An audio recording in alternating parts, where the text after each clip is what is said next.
এয়া মই চাহৰ ডাল বাছি এটালো ইমানখিনি এদিনত এটাইছোঁ। এতিয়া এই যিবিলাক সেউজীয়া সেউজীয়া পাত আছে যে পাত মাজে মাজে সোমাই সেই পাতখিনি এতিয়া মই সকলোবিলাক এৰুৱাই দিব লাগিব। কাৰণ যদি পাতবিলাক গছত থাকে তেতিয়াহ'লে পুৰণা পাতখিনি থাকিলে নতুন পাতে ঠন ধৰি উঠিবলৈ অলপ সময় লাগে। গতিকেলৈ সেই পুৰণা পাতখিনি মই এনেধৰণে এয়া আহিলা দেখিলে এইখিনি এনেধৰণে চব ছিঙি দিব লাগিব।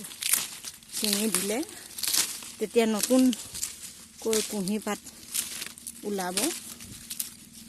ওলোৱাৰ পাছতে মাৰ্চৰ পৰা আকৌ চাহ ছিঙিবলৈ আৰম্ভ কৰিব। গতিকেলৈ যিমান